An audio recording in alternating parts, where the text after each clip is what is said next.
Hi, I'm going to show you today a round of exercises for the shoulders, to open up the shoulders, and it's good to do anytime you feel that you have spent too much time in front of the computer, or you just feel a bit stiff around the shoulders and back and neck. So the first thing we're going to do is we're going to put the hands on the floor, palms down, and then we're going to bend the elbows, pointing them straight towards the wall behind us, and start to peel the hands off the floor, pointing the knuckles away from the floor, and eventually pointing the palm to the front or to the ceiling. And this is how it looks from the side. You can put your hands as far in front of you or as far behind as you feel comfortable, and this is going to depend on the tension you carry in your hands, in your fingers. And from the side, so the knuckles are pushing away from the floor, and the shape of the fingers is kind of like a parabola. And you're going to shake this off. A similar thing you can do is to stretch the fingers individually, and for that you're going to align the upper arm and the forearm in a channel perpendicular to the body. And again, your palm is going to face the ceiling, and you can press each finger individually down, as at the same time you're pushing the knuckles away from you. And I'm not going to spend all the time here today, but you can spend here 20-30 seconds or more, and some fingers are going to carry much more tension than other fingers, and you can even feel a nerve stretch in the forearm. Oh, that's normal. Of course, you always should apply common sense as to what sensations are you feeling and how far you have to push. And when it comes to the thumb, again, we're going to keep that alignment, and you're going to push the thumb towards you and a little bit out. And you may go around a little bit like a joystick. And you can do that the same thing on the other side. So keeping this alignment, pushing the finger down with one hand, and then pushing the knuckles away from you. And when it comes to the hands and the fingers, they're very important in shoulder tension. The same way the feet are important for problems with ankles or knees or hips. The hands are the feet of the upper body, so to speak.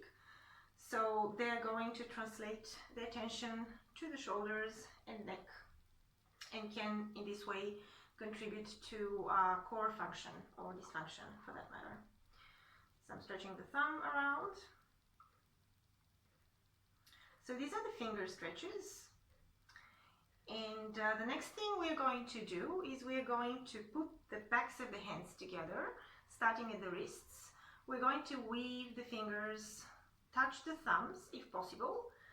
And then from here, we are going to start taking the forearms down as far as we can, while maintaining contact with the back of the hands and the wrists.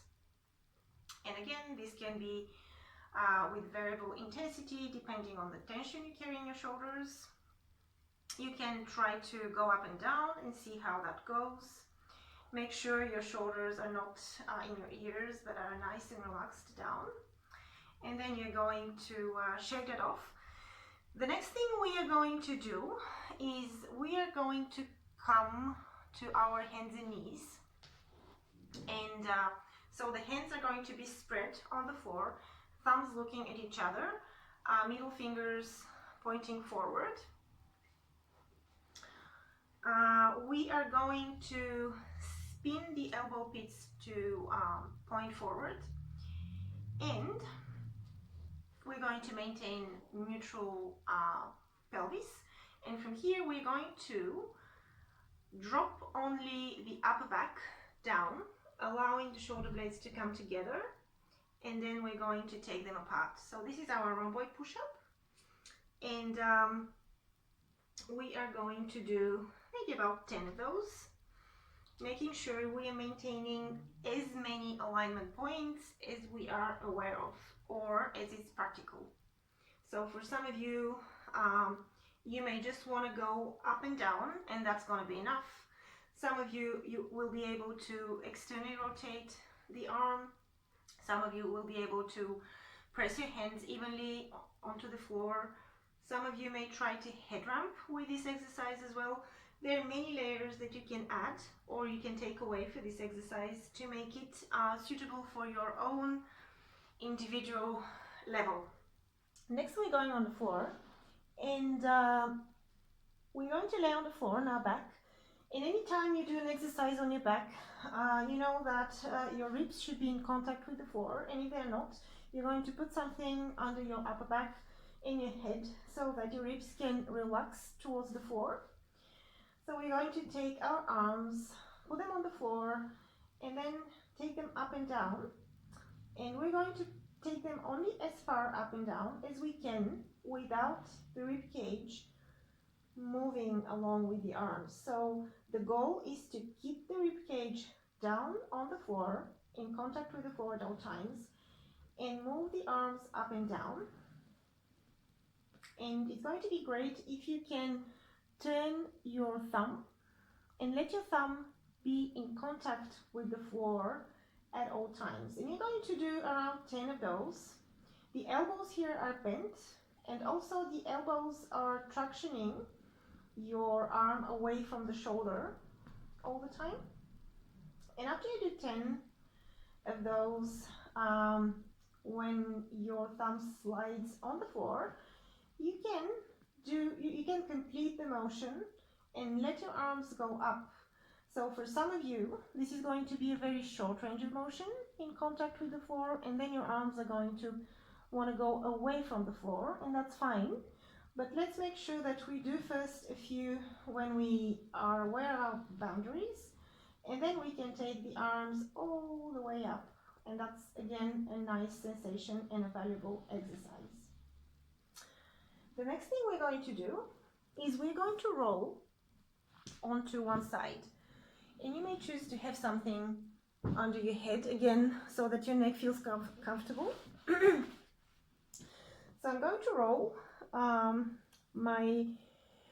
of my legs is straight, the other is bent. And then I'm going to take one arm up, and then I'm going to turn my thumb to point towards my head, and I'm going to try to let my arm drop to the floor or to whenever it can drop, making sure that I'm not taking my shoulder, but my shoulder stays down. And then I'm going to do a quarter of a circle up and down. So this is not a twist, and my upper body shouldn't go towards the floor too much. So my upper body is facing on the side I'm laying, and then I'm just doing half circles, in this case from 9 o'clock to 12 o'clock. And this may not be a smooth movement, but you're going to do around 10 of those too. And then you're going to change sides. It is completely normal to feel one side different than the other.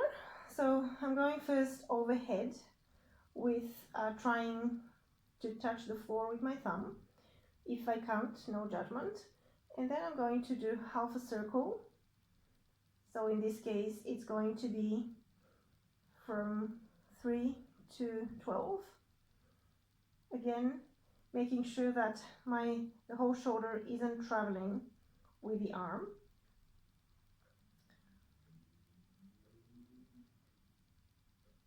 And I'm going to do, again, around 10 to 15 of those. If you have one side tighter than the other, and for me this is the left side, which is my non-dominant side, you can do one more set on this side. And you can do these exercises as a round and see how your shoulders and neck feel after that.